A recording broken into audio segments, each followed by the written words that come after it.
నమస్తే. రాష్ట్రంలో జరిగినటువంటి మున్సిపాలిటీ ఎన్నికలు, కార్పొరేషన్ల ఎన్నికల ఫలితాలు ఒక్కొక్కటిగా విడుదలవుతూ ఉన్నాయి. ఒక జిల్లాలో అధికార కాంగ్రెస్ పార్టీ అభ్యర్థులు విజయం సాధిస్తూ ఉంటే, మరో ప్రాంతంలో బీఆర్ఎస్ అండ్ బీజేపీ పార్టీకి సంబంధించినటువంటి వాళ్ళ యొక్క హవానే స్పష్టంగా కనిపిస్తూ ఉంది. మొన్న జరిగినటువంటి ఎన్నికలు 116 మున్సిపాలిటీలు, 7 కార్పొరేషన్లు, ఈ రెండు కలిపితే 2996 వార్డులకు జరిగినటువంటి ఈ ఎన్నికలు.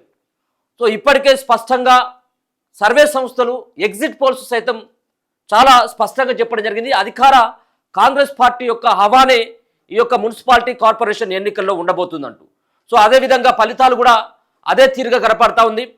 ఏవైతే సర్వేలు, ఎగ్జిట్ పోల్స్ ఏవైతే స్పష్టం చేసినాయో 5 అటు ఇటుగా ఈ ఎన్నికల రిజల్ట్స్ సైతం కూడా గవర్నమెంట్కి కొంత అనుకూలమైనటువంటి వాతావరణమే కనబడతా ఉంది.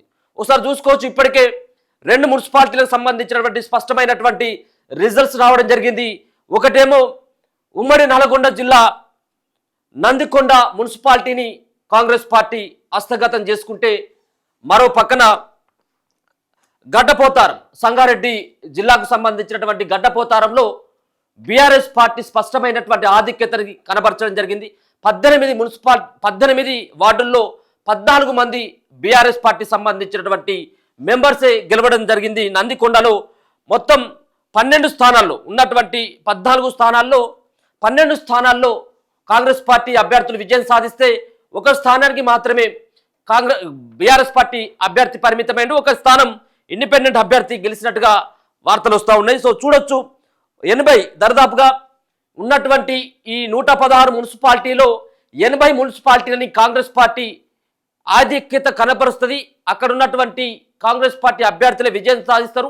కాంగ్రెస్ పార్టీ ఖాతాలోనే 80 మున్సిపాలిటీలు వెళ్ళేటువంటి ఆవశ్యకత ఉందని మెజార్టీ ఎగ్జిట్ పోల్స్ చెప్పడం జరిగింది.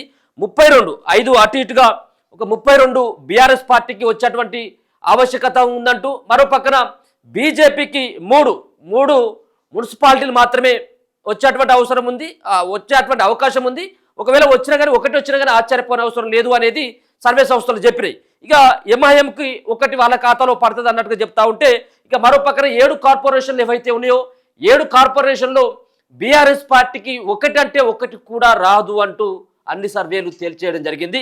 దాంట్లో నల్గొండ కావచ్చు, మహబూబ్ నగర్ కావచ్చు, అలాగే రామగుండం కావచ్చు, మంచిర్యాల, కొత్తగూడెం, ఈ అన్ని కూడా కాంగ్రెస్ పార్టీ ఖాతాలలో పడేటువంటి అవకాశం కనపడతా ఉంటే, కరీంనగర్ అండ్ నిజామాబాద్ వన్ సైడ్గా బీజేపీ పార్టీకి ఉంటుందని చెప్పేసి మొదటి నుంచి భావించినప్పటికీ అక్కడ ఎవరికి కూడా స్పష్టమైనటువంటి ఆధిక్యత రాదు అనేది కూడా తెలుస్తూ ఉన్నది. అక్కడ హంగొచ్చేటువంటి ఆవశ్యకత ఉంది. ఒకవేళ అవసరమైనట్టయితే ఉంటే కరీంనగర్లో ఎంఐఎం పార్టీతో, నిజామాబాద్లో కానీ కరీంనగర్లో కానీ ఎంఐఎం పార్టీ తోటి అక్కడ ఉన్నటువంటి కార్పొరేషన్ని కాంగ్రెస్ పార్టీ ఖాతాలో వేసుకునేటట్టుగా తెలుస్తూ ఉంది. దాంట్లో బీజేపీ కూడా అక్కడ కూడా ఏ విధమైనటువంటి ప్రభావం వన్ సైడ్గా వాళ్ళకు వచ్చేటువంటి అవకాశం, ఎవరికి కూడా స్పష్టమైనటువంటి మెజార్టీ దాదాపుగా 30-31 రావాలి కాబట్టి ఎవరికి కూడా వచ్చేటువంటి అక్కడ పరిస్థితి లేదనేది మెజార్టీ సర్వే సంస్థలు చెప్తా ఉన్నాయి. ఒకసారి చూద్దాం, ఏ సంబంధించినటువంటి వార్డుల్లో ఎవరెవరికి ఎంత మెజార్టీ వచ్చింది అనేది ఒకసారి జిల్లాల వారీగా కూడా చెప్పేటువంటి ప్రయత్నం చేద్దాం. ముందుగా నల్గొండ జిల్లాలో కాంగ్రెస్ పార్టీ ఆల్రెడీ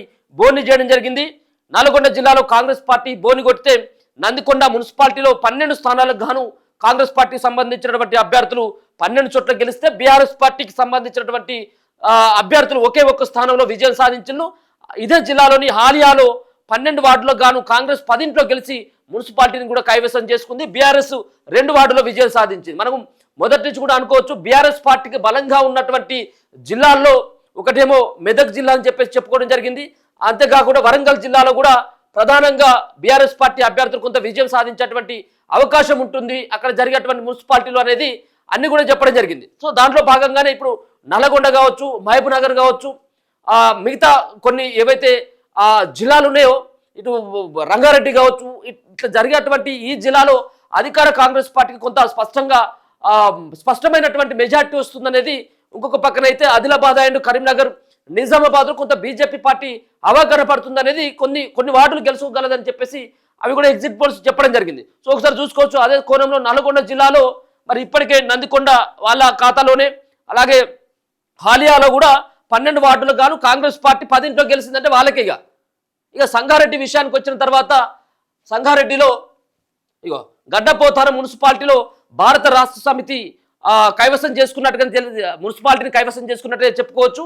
3/2 వంతులకు పైగా వార్డుల్లో ఆ పార్టీ గెలిచింది. మొత్తం 18 వార్డులకు గాను 14 స్థానాల్లో ఆ పార్టీ విజయం సాధించడం జరిగింది. 3 స్థానాలకు మాత్రమే కాంగ్రెస్ పార్టీ పరిమితం అయిపోయింది. ఒకసారి చూద్దాం జిల్లాల వైజ్గా ఉన్నటువంటి ఏ విధంగా అప్డేట్ ఉంది, ఏ సంబంధించినటువంటి జిల్లాలో ఎవరి యొక్క హవా నడుస్తూ ఉందనేది.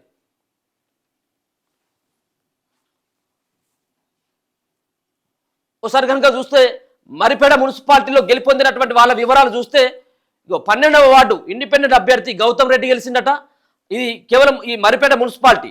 సో 9వ వార్డులో కాంగ్రెస్ పార్టీ అభ్యర్థి విజయం, 8వ వార్డులో కాంగ్రెస్ పార్టీ, 13వ వార్డులో బీఆర్ఎస్, 3వ వార్డులో బీఆర్ఎస్ విజయం, 6వ వార్డులో కాంగ్రెస్ అభ్యర్థి విజయం సాధిస్తే 2వ వార్డులో బీఆర్ఎస్ విజయం, 5వ ward BRS and Congress party మరి 4వ వార్డులో విజయం సాధించడం జరిగింది. మరి ఇంకా రావాలి ఫలితాలు, ఇంకా పూర్తి స్థాయిలో రావాలంటే 1-2 గంటల వరకు మున్సిపాలిటీలో 116 మున్సిపాలిటీలకు సంబంధించినటువంటి ఏదైతే 116 మున్సిపాలిటీలకు సంబంధించిన రిజల్ట్స్ పూర్తి స్థాయిలో 1-2 గంటల వరకు పూర్తిగా తేటతెల్లమయ్యేటువంటి అవకాశం కనబడతా ఉంది. 7 కార్పొరేషన్లకు సంబంధించినటువంటి రిజల్ట్స్ మాత్రం సాయంత్రం 7-8 గంటలకే పూర్తి స్థాయిలో రిజల్ట్స్ వచ్చేటువంటి అవకాశం కనబడతా ఉంది. మనం చూసుకోవచ్చు 12, 9, 8 ఇవన్నీ చూస్తూ ఉంటే ఒక్కొక్క సంబంధించినటువంటి వార్డులో 10 ఉంటాయి, 14 ఉన్నాయి, ఇట్లా 18 వార్డు కూడా ఇప్పుడు ఇంతకుముందు చదివినటువంటి గడ్డపోతారం సంబంధించిన 18 వార్డులు ఉన్నాయి. అట్లా కొన్ని తక్కువ వార్డులు ఉన్నటువంటి రిజల్ట్స్ తొందరగా వస్తూ ఉన్నాయి. కొంత ఎక్కువగా ఉన్నటువంటి వార్డులు కొంత లేట్ అవుతూ ఉంది. కాబట్టి ఇంకా 1-2 గంటల వరకు పూర్తి స్థాయిలో ఈ రిజల్ట్స్ వచ్చేటువంటి అవకాశం అయితే కనబడతా ఉన్నది. చూసుకోవచ్చు బీఆర్ఎస్ పార్టీ కూడా ఆ విధమైనటువంటి పోటీనే మరిపేడ మున్సిపాలిటీలో వాళ్ళు కూడా గెలిచినటువంటి తీరు కనబడతా ఉన్నది. అలాగే బైంసా మున్సిపల్ ఎన్నికల్లో విజయం పొందిన అభ్యర్థులు చూస్తే 1వ వార్డులో ఎంఐఎం అబ్దుల్ ఖాదర్, 3వ వార్డులో ఎంఐఎం తబ్బాసిక్ బేగం, 13వ వార్డులో స్వతంత్ర అభ్యర్థి దగ్దే విమల, 5వ వార్డులో ఎంఐఎం నేహాచంద్, 11వ వార్డులో స్వతంత్ర అభ్యర్థి ఉట్నాపు శ్రీనివాస్, 7వ వార్డులో స్వతంత్ర అభ్యర్థి రమాబాయ్, 23వ వార్డులో స్వతంత్ర అభ్యర్థి తూము దత్తు బైంసా. ఇది అంతా నిజామాబాద్ అనుకుంటా.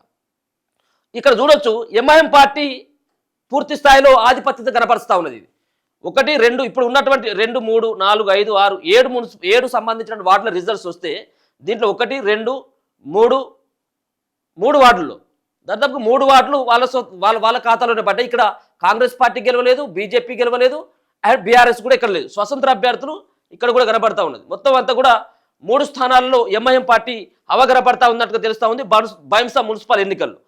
ఇక మెట్పల్లి కార్పొరేషన్ ఫలితాలు కూడా ఒకసారి చూసుకోవచ్చు. 7వ వార్డులో ధర్మపురి స్వరూప బీజేపీ పార్టీ, 22వ వార్డు అంగడి పురుషోత్తం బీఆర్ఎస్, 18వ వార్డు చెట్లపల్లి మీనా బీజేపీ, 10వ వార్డు మునుగొండ నరేష్ కాంగ్రెస్, 13వ వార్డు గుడికందుల అజయ్ కాంగ్రెస్, 4వ వార్డులో పందిరి రమేష్ ఇండిపెండెంట్ అభ్యర్థి ఆడ కూడా గెలవడం జరిగింది. ఇక వనపర్తి విషయానికి వచ్చిన తర్వాత ఆత్మకూరులో 7వ వార్డు కాంగ్రెస్ పార్టీ విజయం సాధిస్తే 8వ వార్డులో బీజేపీ గెలిచిందట. వర్ధనపేటకు వచ్చిన తర్వాత 1, 4వ వార్డులో కాంగ్రెస్ పార్టీ అభ్యర్థులు విజయం సాధిస్తే 1, 10 వార్డులో బీఆర్ఎస్. మరి ఇక్కడ కూడా వర్ధనపేటలో 1, 4 వార్డులో కాంగ్రెస్ అని మళ్ళీ 1, 10 ఎట్లా వస్తుంది? సో కొంత కన్ఫ్యూజ్ ఉంది, కొంత అది ఇంకా రావాలి, ఇంకా పూర్తి స్థాయిలో రిజల్ట్స్ రావాలి కాబట్టి కొంత కన్ఫ్యూజ్ ఉంటుంది మొదట్లో.